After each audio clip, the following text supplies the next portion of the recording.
Hello and welcome to another episode of Cosmere Conundrum. I'm your host Nemo, And I'm Roman. and a funny thing happened before this, which we are not gonna show anywhere. I'm not going to show, but we're going to tell you he messed up the stars. Yeah. Internet is being shit, which does not help. Anyway, today That's not an excuse. it is if I make it one. Today we are going to be going through chapters 11 and 12 of Mistborn: The Final Empire. So last we ended, it was the training montage of Win with Kelsier and Breeze, and some other things happened. We'll see. Well, let's be honest. We ended with cliffhanger. Yeah, and the resolution of it We will ended be. with. Yeah, we ended with. Oh crap! The Cayman's old lair has been discovered.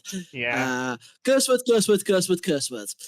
It's not good. Like we see, No. we start with Kelsier, Win, and others going to Cayman's lair and discovering the carnage that is the place.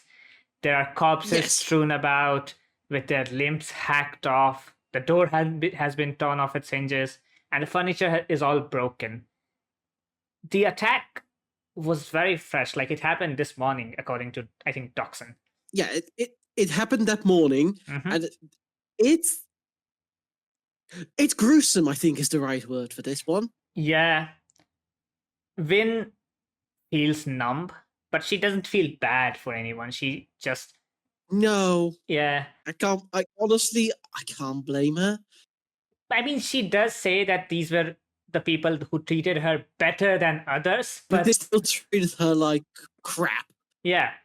So she's numb, but she's not sad about them. She feels extremely uneasy at the sight of the gore, which natural. We also learn that obviously this is a work of an inquisitor, and we discover how brutal an inquisitor can be. Yes, because Vin does not believe this could be one individual. Exactly. And Doxon and Kelsey are pretty clear in it. This was one inquisitor. We learn that Kelsier didn't allow all of them to come. Only Kelsier, Doxon, Vin, because she insisted, and Sazed are here. And Vin feels curious at Sazed's presence. And Ham is securing the area. Yes, Ham is securing the area. So Vin feels, again, curious why a Terrisman is here. How he is able to protect himself when the others are Alamancer and good fighters, which...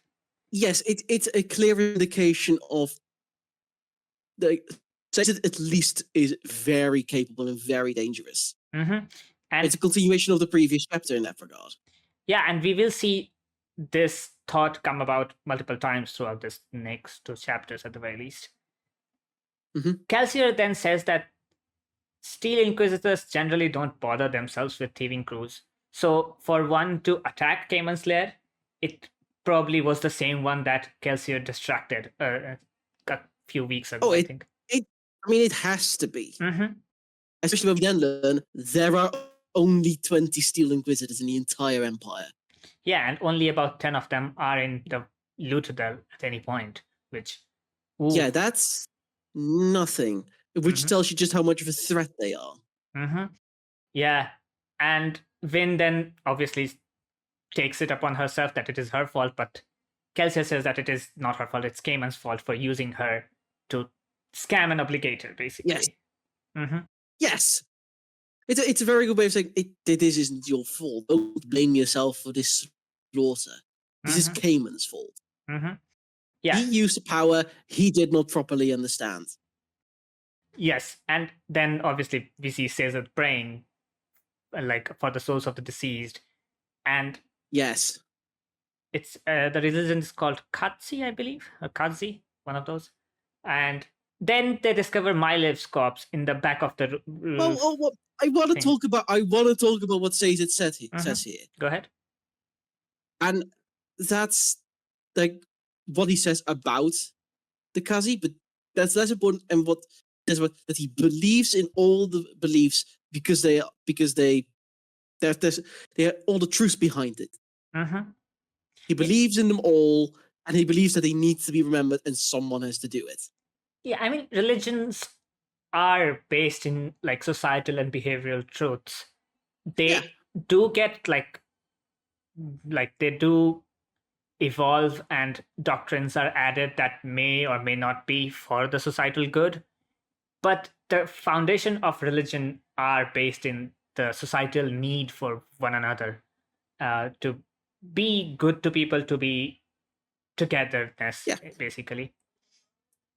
Yeah, but I thought it was very important that he pointed it out. Like, Vin doesn't quite understand why Caesar is the way he is, especially when it comes to religions. Yeah, I mean, I thought it was an important point. we know that Lord Ruler has basically banned religion, so There's no obviously, basically about it. yeah. So Vin obviously does not understand what is a religion, or how is a religion, and Scar do not practice religion other than just considering Lord Ruler their god. Yeah. And that's about it. Then Yeah, and then we get to another gruesome scene. I'd say poor Mylef. Yeah, Still a thief. still a thief, still part of Cayman's crew who anyway. We're not particularly nice people. Obviously, he has been tortured, tied to a chair. Kelsier and the others do not think that the Inquisitors know about Clubster's shop, but No. obviously, Vin wonders that what the thieving crew knew or not, and whether this Inquisitor was able to force it out of them or not. Yes, and also an important thing, like the Inquisitor shouldn't have been able to find the location. What I will point out is it did take the Inquisitor 2 months. Yeah. So it is an indication that the Inquisitors are powerful, but they are not that knowledgeable. If they struggle this much finding thieving crews. And I think it's the constant underestimation of the Scar. Yeah, but also like being able to find this thieving crew, it obviously has to be through means which either this thieving crew was gloating, or Cayman was probably found first. We see Cayman's fate later on. I don't think they found Cayman first. So I think they found the lair, interrogated Mylef about where Cayman was. That would also make sense, yes. Because they interrogated Mylef. Like, they tortured Mylef for information. And that's basically the only information they'd want. Yeah, because the manner of Cayman's death later on, we learn that, yes, he might have been their ultimate goal. To capture he was the ultimate goal because they wanted to find out where the hell that element went. Yeah. Then obviously Vin tries to listen in on Kelsier and Doxon, and says it, catches her, and gives her a disapproving look, to which... Yeah, well, what I found it very interesting there is that she thinks like, oh, Satan knows something about elements. I think it's more that you were being obvious, Vin. You weren't being subtle whatsoever. Yeah, I mean... You wanted to listen in. Clearly, you were able to see on her face that you could smell the blood. Also, when Kelsier, I think, calls Sazed's name, she jumps, which obviously means that her senses are heightened, and that is also a giveaway that she is using allomancy. Then Kelsier asks everyone to go back to Clubster's shop, and he moves away. It wasn't Sazed, sorry, it wasn't Sazed's name he said Hams. Hams. Fair enough. Still, her jumping obviously points to her using allomancy and heightened senses. Yeah. And it's like Sazed is also extremely knowledgeable. He'll know about this stuff. If he knows so much about various religions, he knows about allomancy. Yeah, and he's also working with Kelsier and other mistings. So obviously he has to be knowledgeable enough to be working with them. It's showing a little bit of the naivety of Vin still. Yeah, she's still... I mean, to her, since she has been oblivious to everything throughout her life, she thinks everyone has been oblivious to things. Yes. Which, yes and no. Obviously, she is at a place where people trust each other, so they tell each other things. Obviously, not everything. As we know, Kelsey is not telling everyone about Lord Renault, I think. Yeah, Lord Renault. So that also is something that keeps her doubts alive. Anyway, next morning, I believe. No, this is the same moment. This is immediately Kelsey. Kelsey sends Mhm. Ham, Doxon, and he sends them all back to the lair Mhm. with the carriage, and then Kelsey takes a walk to where Cayman is supposed to be. Yeah, but I believe it's the next day because Kelsey says it's daylight, so he can't jump away. And we know because it was still. we know their meeting was taking place at evening the other day. Kelsey says very clearly, "I should have taken the carriage. The others could have walked back from Cayman's lair." So it's the exact same moment still. Yeah, which a bit of like issue with. It wasn't late night. It wasn't late night. It might have been early evening, probably. I don't think. Yeah. Anyway, doesn't really matter much. It's also very clearly because Vin snuck away from the carriage. Yeah. Which can't imagine Satan will have been happy about that one. Yeah. Now, other one was night because it mentions that the lair is completely in the dark and only Doxon's torch is illuminating things. I think because I have. I mean, that's also because it's in the dark. The lair's underground. Is it? There is no light in the lair. I imagine it would be, or it's at least in a room with no windows, so it would be dark. Yeah. Anyway, doesn't really matter much. It just bugged me a little. Anyway, Kelsier goes through an area which is filled with beggars, and we learn that Cayman was placed amongst them to beg after he gave Myliv the thieving crew. Yes, I'll admit, bit of a. I don't like the idea, but a bit of that he isn't dead. Yeah, that is one hell of a risk. Especially like making someone a beggar. They would obviously be, especially Cayman. He would stand out. We learned that the usual crowd would stand out. That begs. They are scrawny.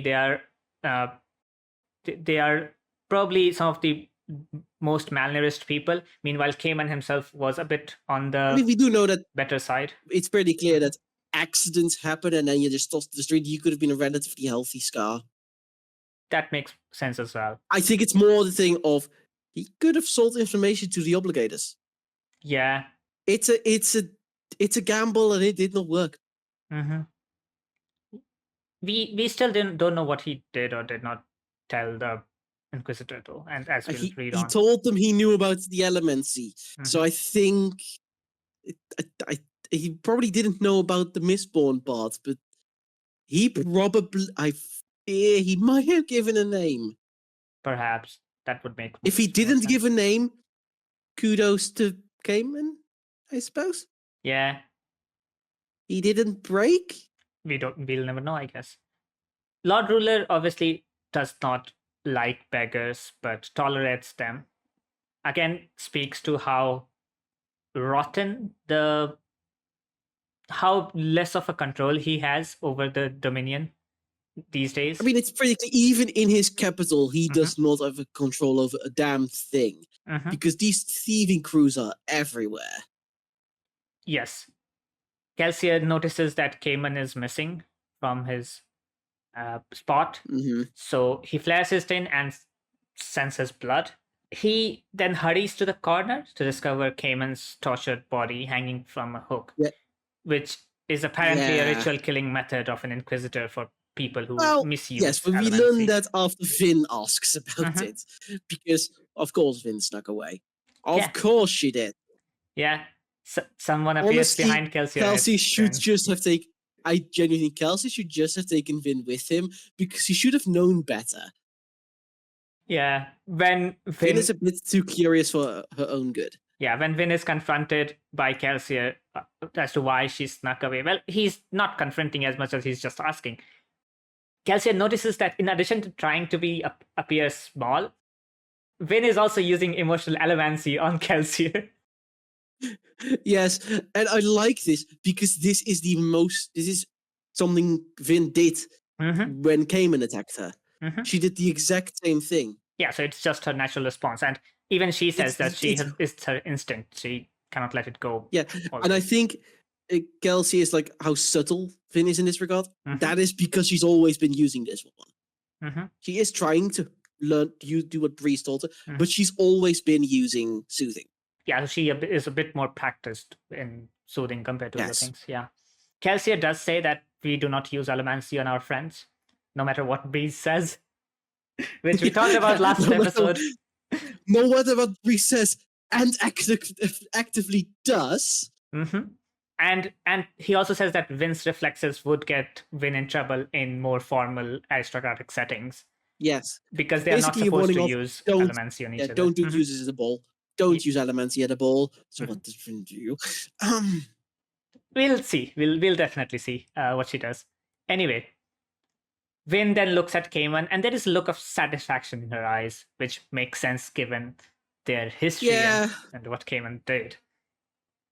Kelsier says that Cayman's killing is because he must have admitted to using Allomancy on the obligators, which means if you do not admit to it, you will still be killed. It might not be a ritual killing.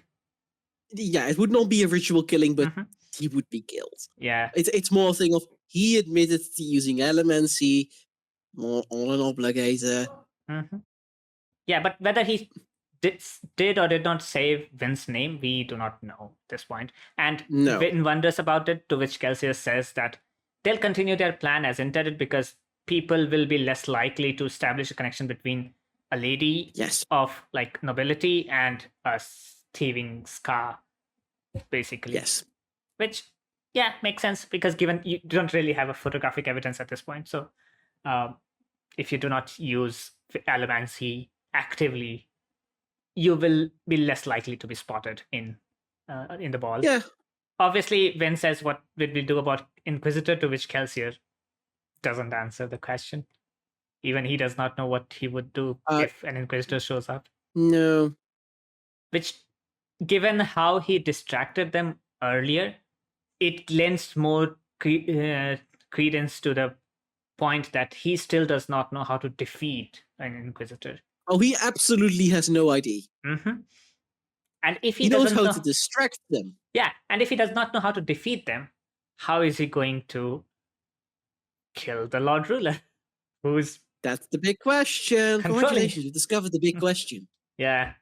Applause for Nemo. We did talk about it last time, if the 11th metal is real or not. And that question is going to haunt us for a very long time. In the epigraph, then, the author wonders what it would be like to be one state, under one unified government, with one law. And it reminds us of something that, we're going to ignore. The line at the end really just does confirm everything that I thought before. Mm-hmm. A single unified empire of man. Yeah. It could never happen.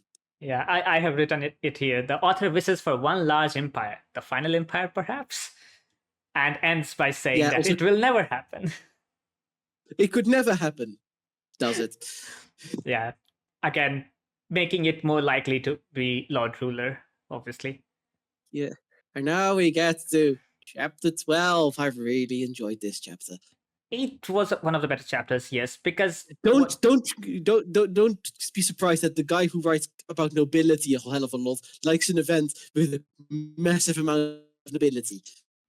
Yes, but also I still have a little bit of issues with how the ball is presented, because from what I have learned about balls and in the Regency or like after Regency Victorian eras, they are very different to how they are written always. I have seen this is not a Victorian era ball at all. No, this is very else. much more. This is closer to a modern. Tudor or Stuart era.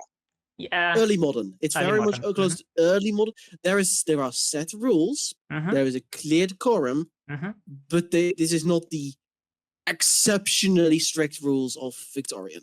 Yeah, which makes sense. There is clear freedom in There's freedom of movement.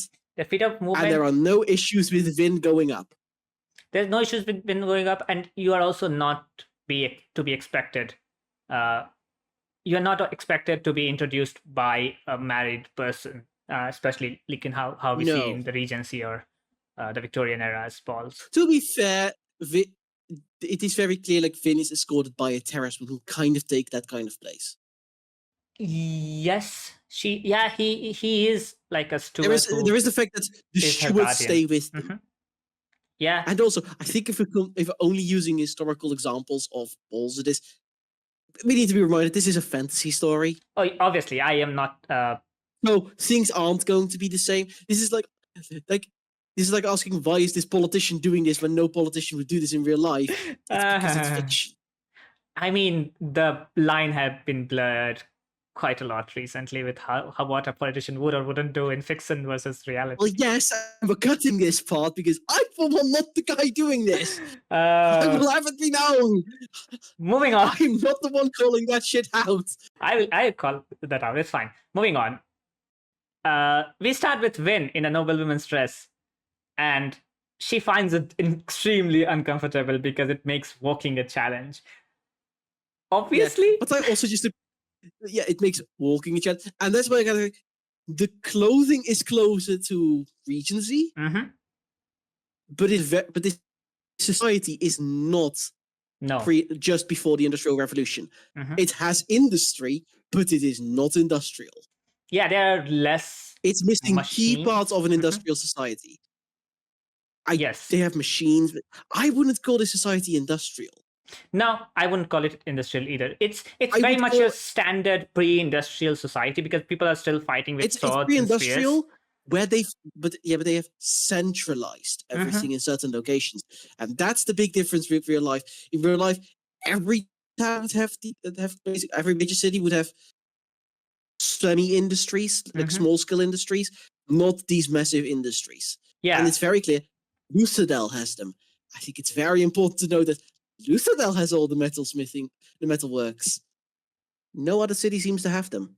I mean, we haven't really visited any other cities. We have visited one town. We haven't, but it's very clear that Luthadel is dirty even for the Final Empire.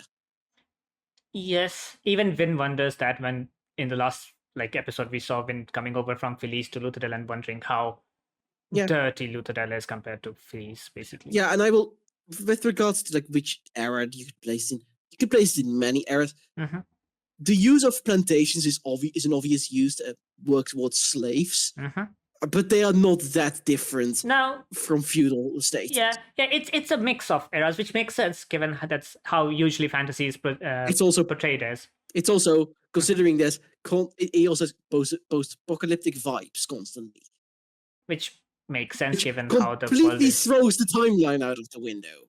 Yes, because we don't really know what the level of technology was before the Final Empire.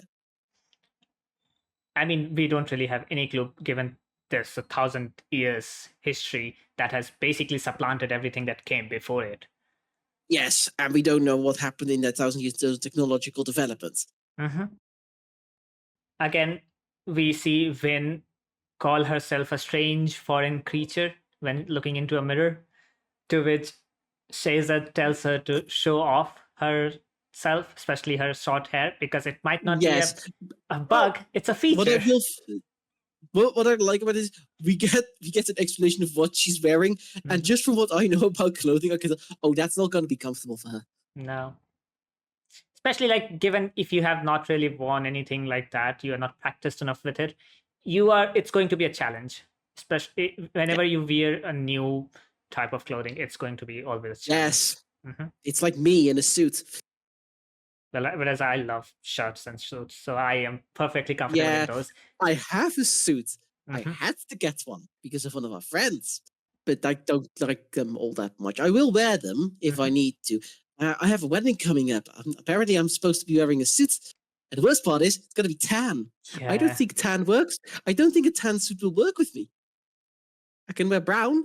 Brown will look better on you. The tan... But there's a reason I'm wearing a brown polo shirt. Yeah. I like this shirt. Meanwhile, you'll never see me in a polo shirt or a t-shirt ever. I hate those kind of dresses. Yeah. The thing is, I used to like to wear t-shirts. And then I started working somewhere, but I was wearing polo shirts all the time, and I started liking polo shirts. And honestly, they're a lot more comfy. Yeah, it's the comfort. Also, I don't like it. I will tell you, I don't have an ironing board. It takes a lot of time. I have my sister. If I need to get my suits done, I will have my sister's boyfriend do it because he gets a discount at the shop. Anyway, Vin then thinks that if she were to flee with the dress and the 3,000 boxing, she might live for a decade on these. The only problem being that her fate might be the same as Cayman's, which is what stops her. not a decade, explicitly decades. Oh, is it decades? Meaning, yeah. It says she could live for decades, so that tells you roughly that 3,200 boxings. Mm-hmm. That's a hell of a lot more than I was even. That puts a bit more into perspective just how much a boxing is worth. Or just how little she Also, how treats frugal Vin herself. is, yes. Yeah. Mm-hmm. Yeah. It is how frugal she would be, but still. Yeah. Then obviously she doesn't really know what's stopping her and thinks back to REEN's word that Kelsier and the others are fools to attempt such a outrageous plan. Vin does arrive at the conclusion that it might be because these people trust each other, which, hey, she's just doing Once this again, to trust. Mm-hmm. She wants to be. She wants to be a Mistborn and everything, but she's also like, do I? No. She's still in full denial that it's explicit at this point that she kind of does trust at least Kelsier and Sazed.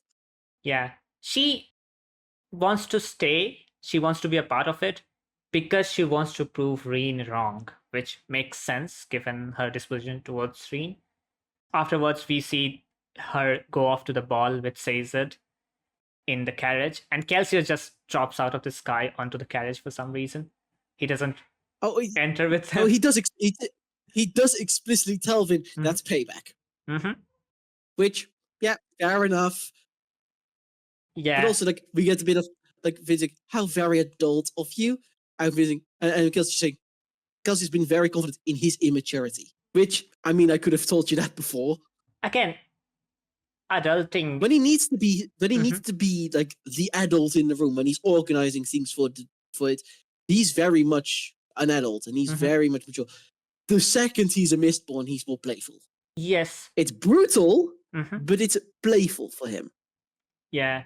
He treats it more like a game. Yeah, becoming an adult is not about suppressing your childhood or childish innocence. It's about like directing it and reining it in so that it's only visible in situations where, let's just say, it's warranted. Unless you have no filter. Unless you have no filter, and some people obviously either go too much on the one side or the other side. Now, see, yours is genuine because yours comes out of having a lack of understanding in social settings.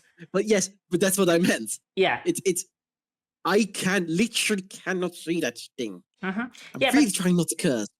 Now, but there are some people who do not understand it in a very different way. It's not because of autism. It's just their social incompetence that comes out for some. They have never been taught how to be social. And that's just, it's embarrassing to see. Anyway, Kelsier and Vin then talk about why he doesn't really hire street informers and why he's sending Vin, to which Kelsier says that street informers get their knowledge, get their informations from servants, and servants aren't really allowed to be in closed door meetings. What I also appreciate here is that yes, informants are useful, but the second you ask an informant about something, they know roughly what you're after, and then you can just sell that information back to the nobility. Yeah, because they're not really dedicated to you. They are working both sides. So obviously they are trying to make a living by profiting from your... You can't rely exclusively on rumors. You actually have to find this thing out yourself. To which Vin says, do you expect me to be in those closed door meetings? And Kelsey says, not yet. If you get in, very good. But if you are just present at the ball and get seen and tell me who asks you for dance, that's enough, because that will tell us who's interested in Lord Runo. Yeah, and what I also think is very important here is Vin takes what Kelsey says here basically, and later on she does investigate. What's more, I think Kelsey is happy that she's learning what the nobility is like already, but she's also spotting immediately what the obligators are doing. Yeah. Vin then says that the chaos that Kelsey is causing may result in the death of noblemen. And Kelsey just says that he's okay with it. And if he asks if Vin is okay with it, and Vin reluctantly smiles, she has no answer to this, which makes sense. She isn't sure of what she wants and what she needs yet. I mean, it's not so much she's reluctantly smiling. She's smiling despite the tension in the carriage. It's very much she's fully okay with that. She's not comfortable with being responsible for it, I don't think. Yes. But she doesn't mind the idea of them dying. Yeah, because to her, at least currently, they don't really mean anything. We'll see how they mean something. And that's going to end by the end. It's going to end by the chapter. Obviously, then. But also, we get the stuff about the Lord Ruler, and I love it. Vin felt a slight chill. I would call that near panic. I have it written here. I call it suppressed panic. I have it written here that Vin panics, but Kelsier says that he won't be there tonight. Yeah, the Lord Ruler isn't there tonight. It'd probably be a bigger event if the Lord Ruler were there. Yeah. It would probably also not be a night you'd want to introduce new nobility. Yeah, and imagine House Venture throwing a ball, who are the greatest of the great houses currently, and that not being important enough for Lord Ruler to attend. So it must be either Lord Ruler himself throwing a party, which seems unlikely, or a party thrown together by all of the noble houses. That would be important enough for him to understand. Or, as we'll learn later, House Venture likes to hold parties. Way too many. Vin then asks Kelsier if he's sure, and Kelsier says no. But if he is there, he will not read your mind. It's not so much. It's not. Yeah, no. It's not that he's not sure. They know the Lord Ruler won't be there that night.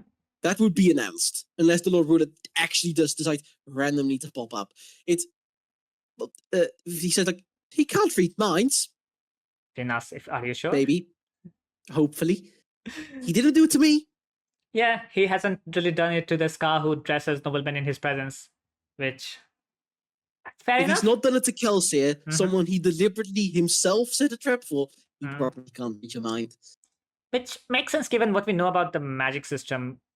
It's not so much as Well, we literally learned from Breeze that it's not mind reading. Yeah. You do have to know what an emotion looks like.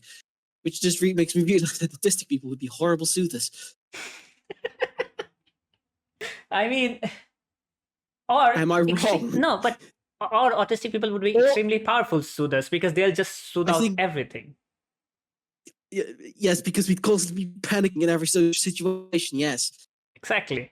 So it's one or the other. Constantly doing it, but we'd be the sledgehammer type, not the subtle touch. Yeah. Yeah, you'll be. You'd also probably be overdoing it constantly. I mean, makes sense given how autism functions, and it's not a bad thing. I would say. Depending on the person. Yeah.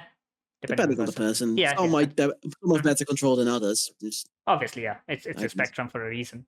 Then Kelsier goes off, and Vin and Cesar go off to House Venture. Sorry. No, keep Venture, seat of House Venture. Oh dear. The naming How are you getting those two confused? The namings. Anyway, the names are confusing. Anyway. One is called Venture and the other's named Renew. They don't sound similar. They sound to me. They are 2 syllables each. Starting with the same vowel. Renew. There is a difference. Anyway, Vin. Look at this.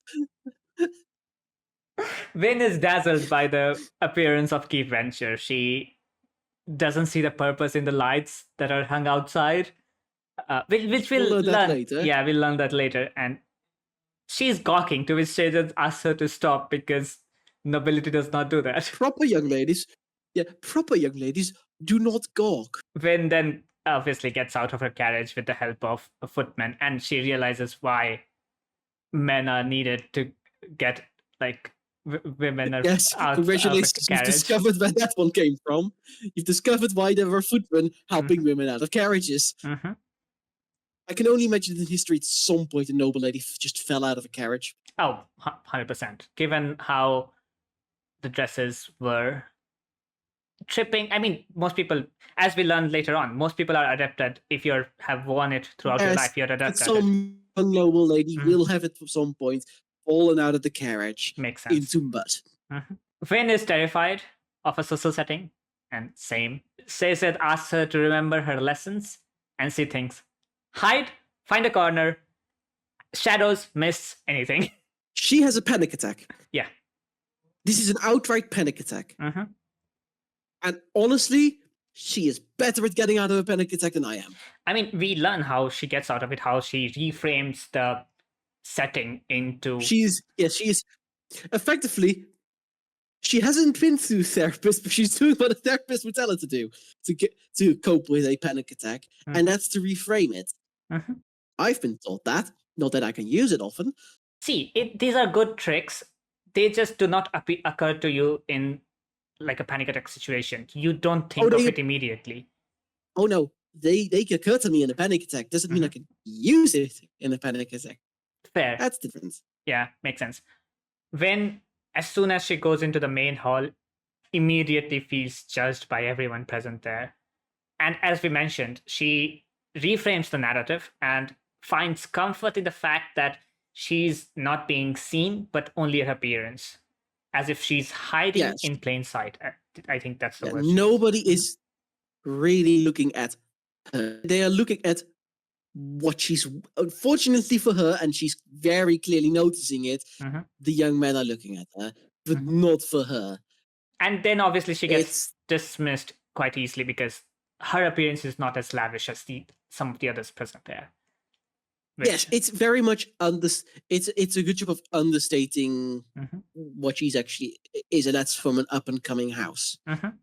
If she'd looked as extravagant as the other noble ladies of the greater houses, she would have stood out because people would have noticed House Renew. Oh, they have that level of wealth already. Yeah. And then the conversation would have switched to which of the great houses is about to be deposed. I mean, don't want it might still happen given how this chapter ends. Yes, but they don't want that attention on it. It's not Kelsey's fault for once. That is fair, yes. Vin regains her composure and walks in with the air of a nobility, and she takes in the beauty of the keep venture, and the purpose of outside lights becomes clear to her immediately as they shine through the stained glass windows. Honestly, that would be an amazing effect. Yeah. I mean, I've never really been in a place with stained glass windows, but they look really good. I've been in a lot of churches. There's a difference. Almost like I have lived my entire life in Europe, and you haven't. Exactly. Where Europe, where the churches love their stained glass. Yeah. I've been inside my own city's main church quite a few times. They're relatively plain. It's the downside of having been bombed during World War II. But I also recently, when I went to the baptism of my niece and nephew, that church, it's a very small church, relative. Beautiful windows. Yeah. Say what you will about the Catholic Church, but their aesthetics are marvelous. Yeah, I was recently watching a video on architecture starting from the early Greek period, Attic Greek period, and how it evolved, and how every generation was sort of a reaction to their previous generation, and how the Catholic churches have basically spearheaded that evolution at all times. I mean, considering that a lot of the early churches were just old temples, the most famous example still existing today being the Pantheon in Rome. Yeah. But also the Parthenon in Athens. The Parthenon has been a temple to Athena, a Christian church, and a mosque. Yeah, at different points in time, and then got bombed. Yes, I was about to say, and then a storage location for gunpowder. And then mortar shell. No more roof. Yeah. Thanks, Ottomans and the Venetians. Yeah, a lot of historical places have been bombed. Yes, but we know what happened to the Parthenon, and that is what makes it painful. Sazed, meanwhile, asks for a solitary table so that Vin doesn't have to mingle in with people and just be seen from a distance. Yes, I think that's a very big thing. It's like the dining and the dancing is taking place at the same time. Yeah, usually from what I know. It's not a separate. Not typically, you think, oh, the whole a dining hall, Mm-hmm. long table, everyone's seated in a particular spot, Mm-hmm. and then you move to the ballroom where you dance. Mm-hmm. No, everything is in a gigantic hall. Yeah. And usually you get supper like in the middle of the ball, especially in like Regency Yeah. era balls. Supper used Especially to because happen at typically, 1 a.m. That was the middle of the ball. oh yeah, absolutely. Mm-hmm. Or in Gilded Age America, Yeah. where they tried to emulate Europe, and from everything I've read, didn't work. Mm-hmm. Yeah. Then obviously Finn panics because Caesar didn't teach her to dance, and when Caesar says that men will Yes. come to ask you to dance. But and says like, there wasn't time. Yeah. Like that's not how Caesar says it. Obviously, Mm-hmm. he says it in a more calm manner in the way Caesar does. But it's very much, there wasn't time. We Yeah. had a week. Yeah. A week since we were told a week ago, less than a week ago, that you were going here. I thought I would have more time. Mm-hmm. Caesar then says that she doesn't have to dance. She can refuse by the virtue of it being her first Yes. ball. Yes, which is probably for the best. Yeah, and which she does later on, obviously. The next part is basically just learning, like, the party itself. Like, we learn about what the obligators seem to do in Vin's eyes, which is watch the nobility. Yeah.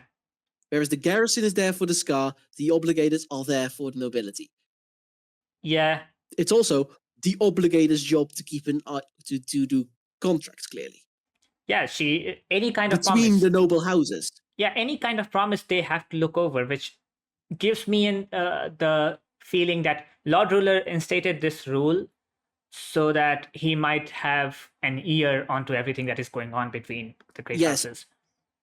And it makes me feel that the Lord Ruler has a stronger control over his nobility than he has over the Scar, even if that's restricted to the nobility in Luthadel, considering nobody is seeming to be able to figure out that Lady Valette Renew isn't a real noble lady.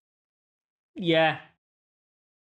I mean, again, as we discussed, there are no communication devices. So a communication from here to where Lord Renew used to be, it would take time. And Lord Renew is at least real.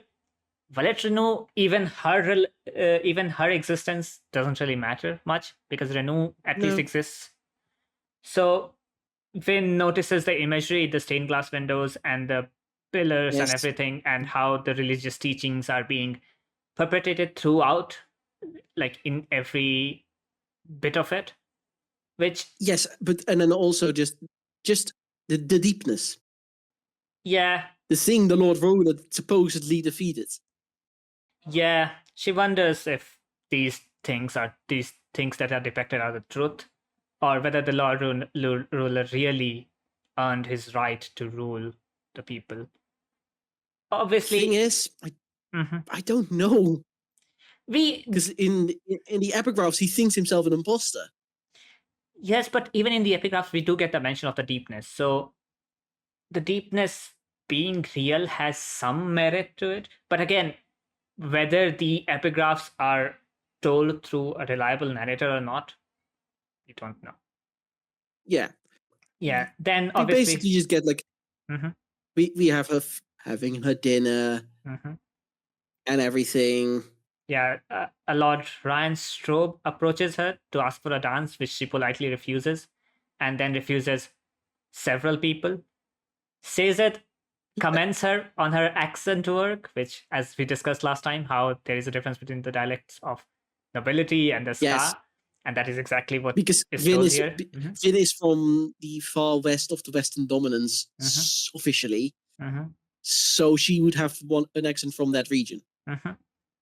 But even within the accent, you will have these registers of speech, especially like when you're speaking to a nobility, you use very different mannerisms, very different words compared to how you speak to a Scar.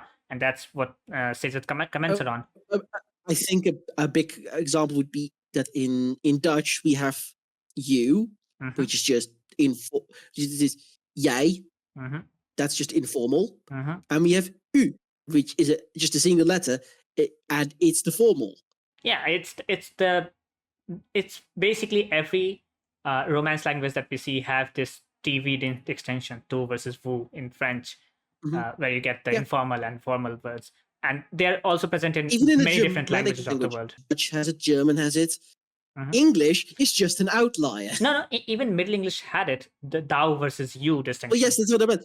I'm not saying Middle English didn't have it. Modern English is a very big outlier in this regard.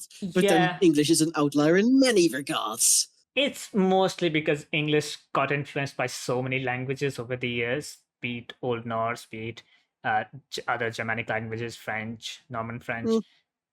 A lot of languages, Celtic, a bit of it. So it has taken on the merits from each of them and then kept nothing of it. Well, merits is a big word in some cases. Yeah. Most languages don't have the issue where they have one name for the animal and another name for the meat. That's mostly because how the nobility and the lower level function. I know, but the Dutch nobility also tended to speak French or German. And do you not still call it like beef and pork? No, we have one reason that I could easily think of where we use beef is beef stuck, which is steak. Okay, yeah. But we don't use fancy, like if I'm eating pork, then I'll just have a varkensvlees, which is pig meat. Pig meat, yeah. But again, that's the Germanic effect, not the Romance effect. Germanic languages like to make compound words, which we see in Dutch and German. Really? Even Old English. Should I get my handshoe? Yeah, even Old English did it, but then French came along and helped English to not do it. Even I wouldn't say help. It's a pain. It's English. There's a reason it became a global language. Because it took everything from every other language. Yes. Wow, we have an entire section we're going to cut. Anyway, no, it's not going to get cut. Because we're rambling. This is a long ramble. No, but it's not going to get cut. Anyway. Oh, God. Caesar then obviously says that he's going off to the servants' dinner to join in on the conversation there and figure out things from talking to them. Which I do feel like he could have told Finn before they went. Yeah. He was going to go there. But I think this is one of the things where I need to tell Finn this, and this. I don't have time for anything else. Yeah. Vin refuses several other people, but remembers their names as instructed by Kelsier. She then obviously figures out what the obligators do. Then they act as witnesses in deals made by the nobility, even of the very mundane kind, as we saw. Yeah, the one thing she managed to overhear is just, when my engagement is made, I will share it with him before anyone else. Yeah, and even that, they need an obligator. That's just what normally best friends would say. Yeah, well, when I do it, I'll inform you when I'm going to do it. I know, I've had that happen. Yeah. And I was just sitting there being like, I know what's going to happen. I know when the announcement is coming. This is annoying.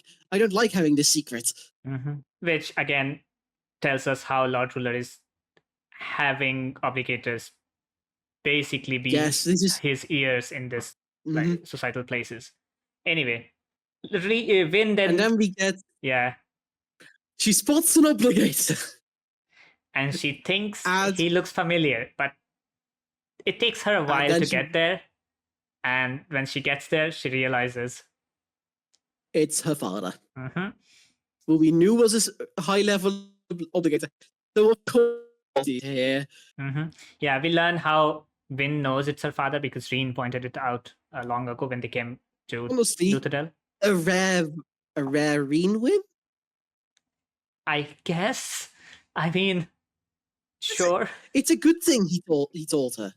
Stay away from that one in particular, I guess. Yeah, stay away from that one in particular. She, again, obviously panics and wants to get away, but realizes that he doesn't know her. She still finds a balcony. She wants to shrink away in a chair like she always does. And then she spots a lovely little balcony where she could hide. Yeah. Definitely not hiding. She's hiding. Yeah. She wants to hide. I mean, she gives the rationale that she wants to look at the upper layers of the pillars and see the imagery there. I'm sure she does. But it's also her rationalizing of wanting to hide. Yeah. She then obviously goes up. And while she is admiring the view, someone approaches her and says that Vin stole his favorite spot and that he would have moved, but it is the only place that allows enough light for him to read. Yes, which admittedly also flaws the lanterns. Mhm. However, considering it's a bit hidden away, it does seem to be like that entire spot above seems to be hidden away a bit. That's a spot where young couples go to kiss, isn't it? I mean, she does say that there are couples walking on there. Yes, but it's very hidden, a slightly hidden corner. That's where the couples go to kiss. Obviously. I want to point something out from a few pages back before I forget it. It's when Stacey says like she's gonna have to go to more balls.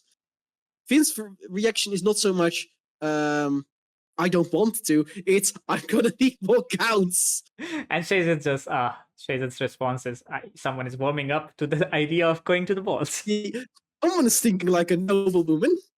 Yes.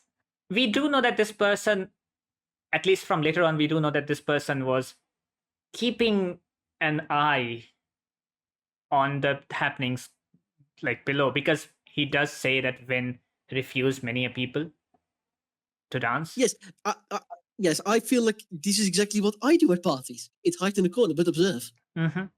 Yeah, it's that one meme where people are dancing in the front, and there's one person in the back. It's literally what I do. I don't necessarily have a book with me, but I'll have a notepad and a pen with me. Fair. Not to make notes, just to be scribbling something.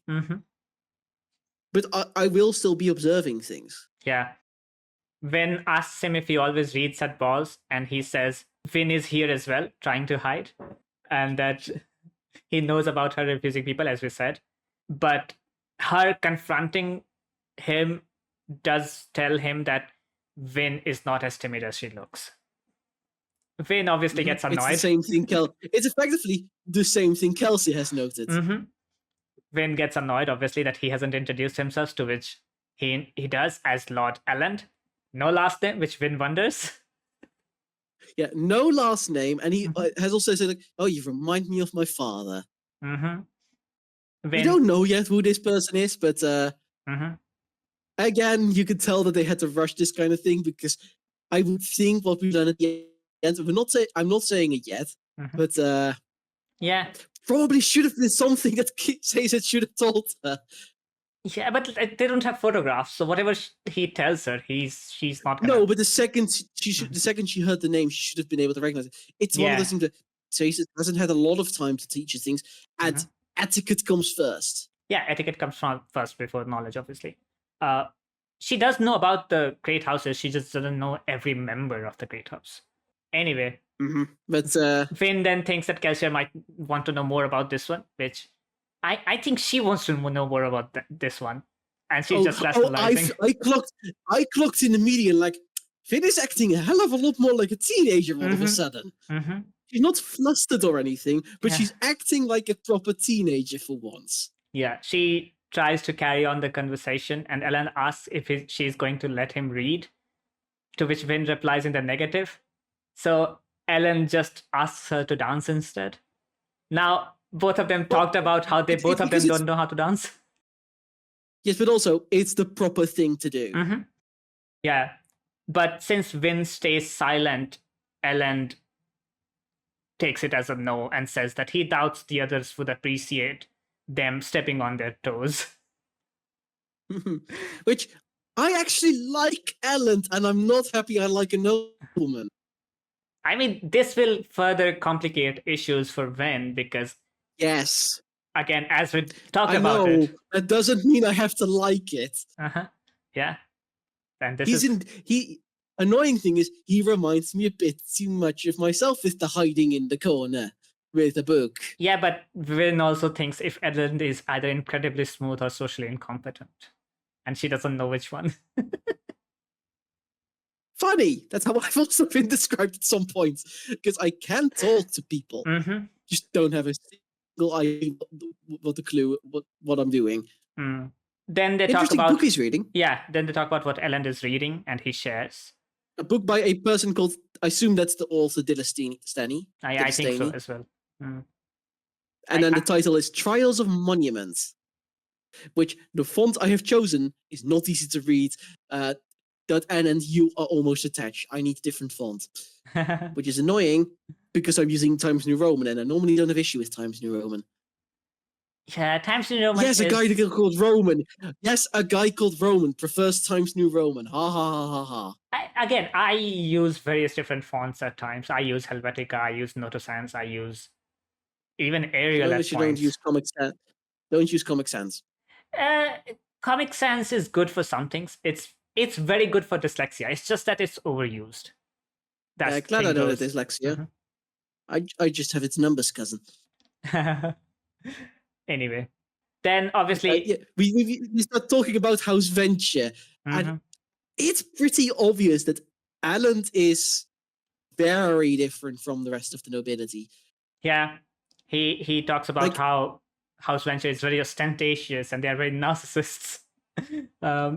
Yes, he doesn't use the word narcissism. No, I added it. Narcissism. Yeah, I added it, but yes, but that's also, basically. He doesn't seem to like them, and another big thing, he is not happy with how the servants are treated. Yeah, which surprises Vin very much so. Yeah, not words I'd expect to hear from a nobleman.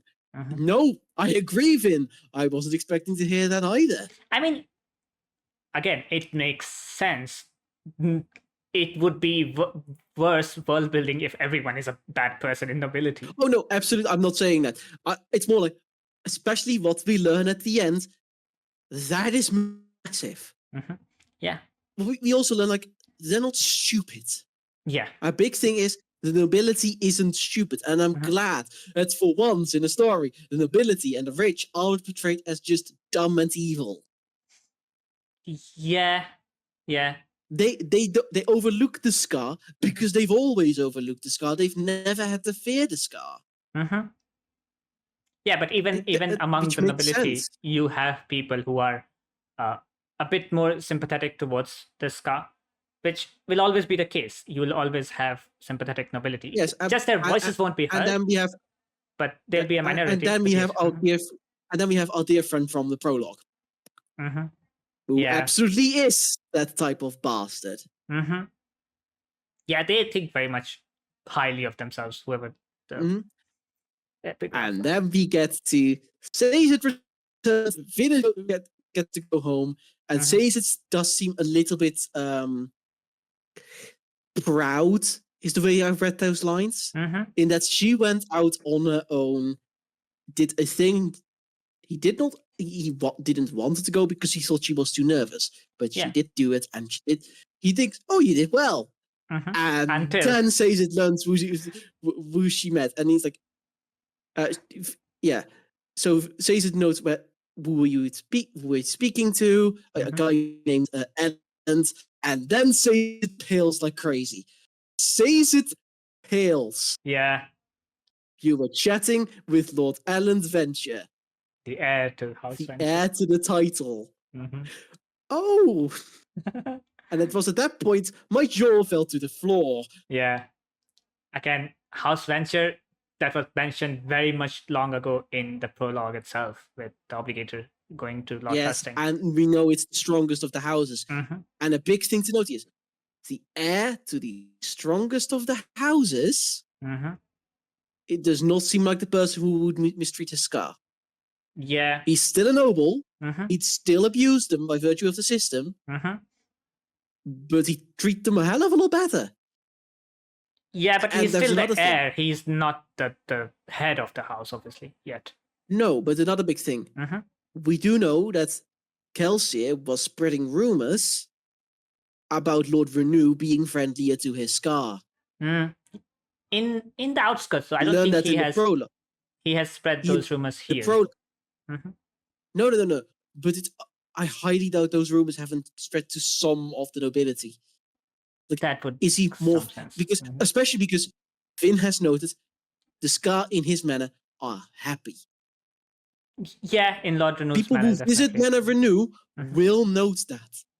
Yeah, especially because the nobility isn't stupid. Makes sense. Sazed obviously then says that Vin is far below his station and that they should talk later about it as they leave. And that's where the chapter basically ends. I like to imagine that when Sazed is like mumbling to himself. It's a prayer. Oh yeah, I did notice that as well, which is quite funny. In the epigraph, then the author wonders if, being from Terrace, would Rashek not be adept at spotting a fraud, and the author obviously thinks of himself as a fraud, so he wonders if Rashek might be able to see through his appearance. Whether he is or not a fraud, we don't really know. But he does consider himself both as a hero of ages and as someone who does not deserve being hero faces at the very least. Nevertheless, they trek on as the author feels Rashek's jealous eyes on his back. And jealous is a very interesting word to use. Like, angry makes sense. Rashek does not like the author, but jealous. I wonder if the people from Terrace thought the prophecy would apply to one of them. I mean, I think we are told in one of the epigraphs that Rashek very much thinks that the prophecy should not apply to an outsider. Yes, and I think that's where jealousy comes in. Which, having such a person in your troop as you're trekking in the mountains is we'll see how the story unfolds. It is a warning sign of, please don't have a knife in, please don't stab me, please don't stab me, please don't stab me. I mean, if this is Lord Ruler writing, we know he didn't stab, but he may be the reason. But he may be the reason that the Lord Ruler went bad. Bad depends on what you consider bad. But yeah, that's that. I really enjoyed this chapter. Yeah, it was a long one, but it was a pretty good chapter. It's a long one. We spent a long time talking about it with multiple rambles. Yet again, ramblings are fine. That's what people want to hear. They don't want to hear a summary of the chapter. That's basically it. True. Yeah. So next time, next completing the part 2. Yeah, complete the part because the last chapter of the chapter part is tiny. Anyway, thank you for joining us.